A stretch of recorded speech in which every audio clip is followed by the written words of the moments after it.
Hi everybody, I'm back and I'm finally making the video for the wedding I attended.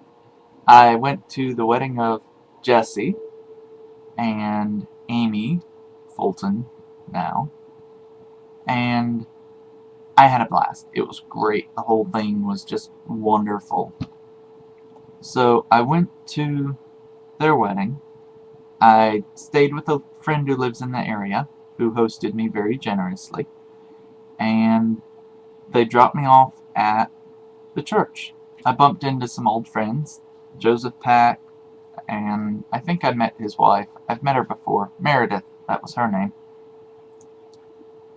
And,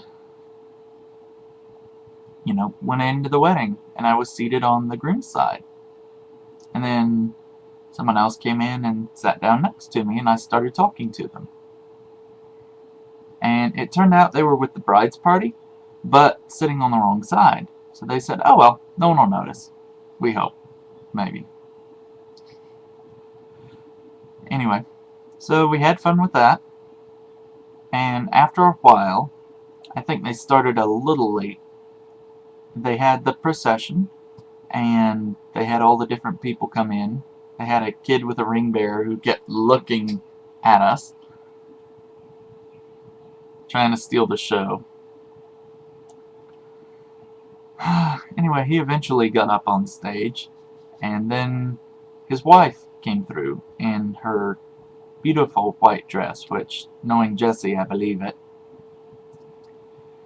And she came down the aisle, and they got up on stage, and they had the preacher man on the floor behind them, in front of them, because they were facing us, actually.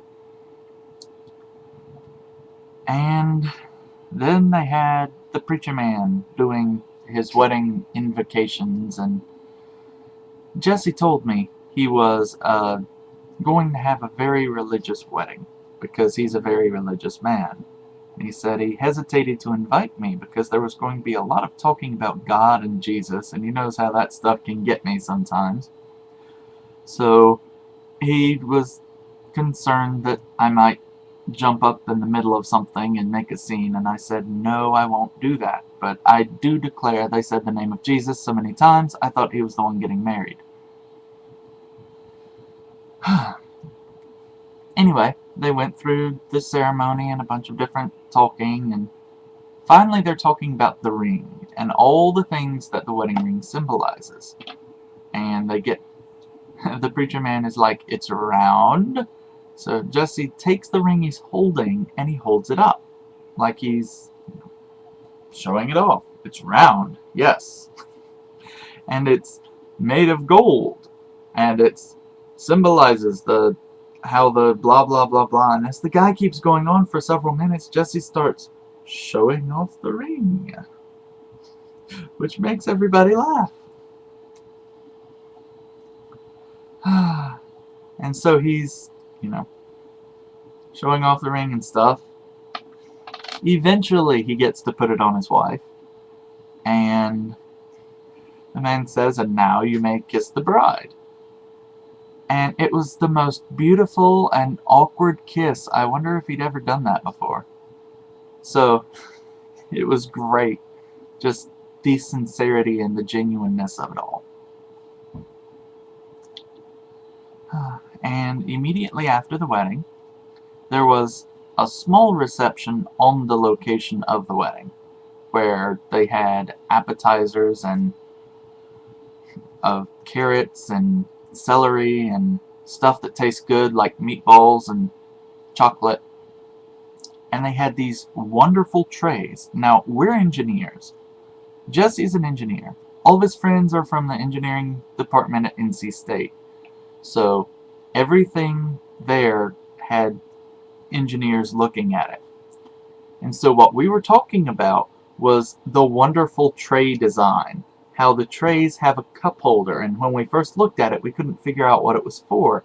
But as soon as we start trying to dip things, it was immediately obvious that your cup goes on the tray so that you don't have to hold your tray in one hand, the cup in the other, and somehow dip food from the receivers. So That's what we talked about for quite a few minutes. If you think I'm bad on this video, you should have been there. So, I had a carrot and a bunch of meatballs and chocolate, and I talked to the people who were there. We were having a good time. I saw Jesse as he was there, and there were a lot of tables there, and he's the man of the hour, so I'm kind of like, okay, I know he can't pay me a lot of attention, but I do want to make sure that I get some attention from him, because, you know, I came all the way out there, and I'm in a suit, and all this wonderful stuff.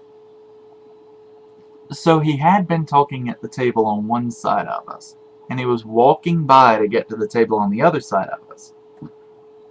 And as he's walking by, I bodily reached out and grabbed him around the waist and pulled him back. Which, at the time made perfect sense, but after the fact seems like an awkward thing to do.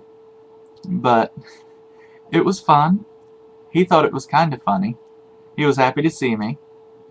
And it kind of set a little bit of the tone for the wedding, because after that people were a little more touchy-feely. Or maybe they just were before then and I was picking up on it. You never can tell with those kinds of things.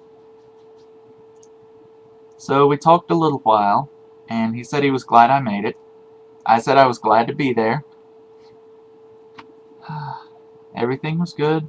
We talked a little bit about his moving plans, and I promised I would help him. Well, didn't promise, but I'm going to help him.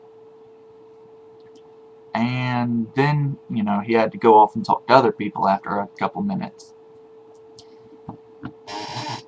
So, I ended up talking to my friend Goose. His name is Daniel Geeseking, but everyone who knows him calls him Goose.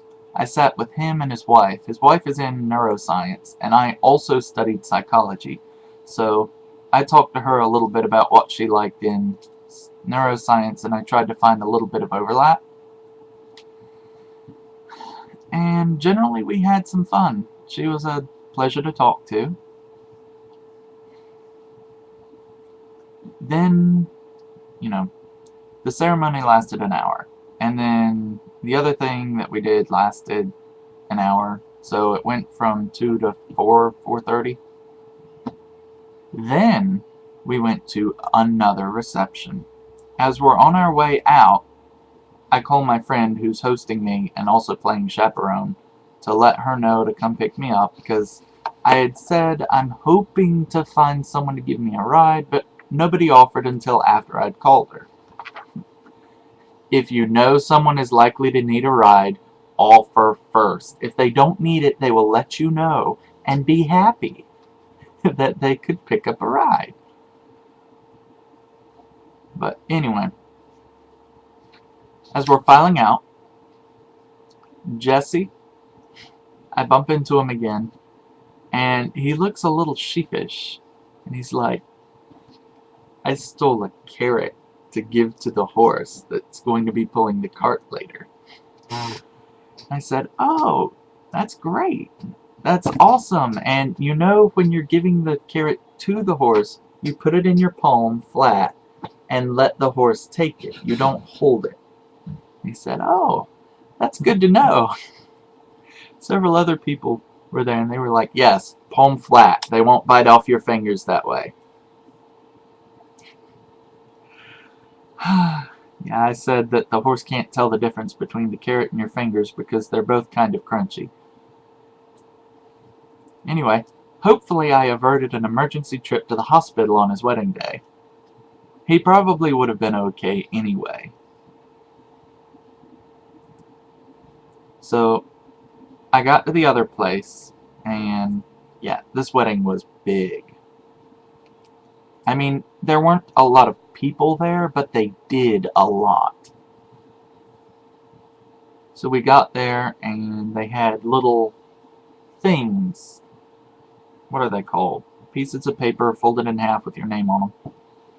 Telling you, saying what you ordered beforehand. I had ordered beef, something, beef, whatever, give me beef. And yeah, So I went to the table and I sat down at like 5:30. We hang out, we talk, we do stuff, and everything's okay. People are dancing at some point. Eventually, we go outside to have them walk past us, and we're giving bubbles. We're blowing bubbles. No, we're not showering them with rice or anything. We're just blowing bubbles. So, I'm blowing bubbles hard. I'm getting a little lightheaded from all the bubble blowing. And this guy, who's a photographer up on a deck, says, "Hey, everybody, look up here." And I'm like, "Okay, hi." And then when Jesse and his wife come through, there's not enough bubbles for them, so I'm trying to blow more bubbles. Oh well. Anyway, stuff goes on, and the food took forever to get there. I was very happy when it finally arrived. They had appetizers, but I didn't want to fill up on appetizers. Anyway, they threw the bouquet. I have to tell this story. They threw the bouquet, and a bridesmaid caught it. And yay, it's very exciting. And then a few minutes later, it's time to throw the garter. And I am excited because this is the one wedding tradition that I'm familiar with, or so I thought. So, Jesse works on cars.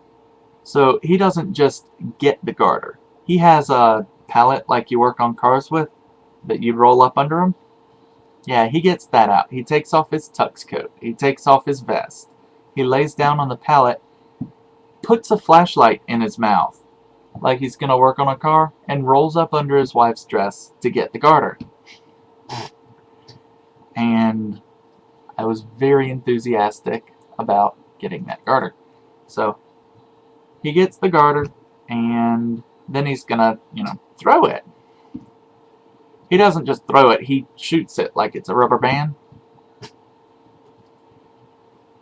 And it falls short. So I dove for it. Also, my suit needs dry cleaning now. But I get the garter. I think nobody else wanted it, but I only realized that after the fact. But I get the garter and I got the garter! Yeah! I'm participating in the one part of this thing where I know what I'm supposed to do. I considered boxing some people out like you do when you're playing basketball. Yeah, I was good at rebounding.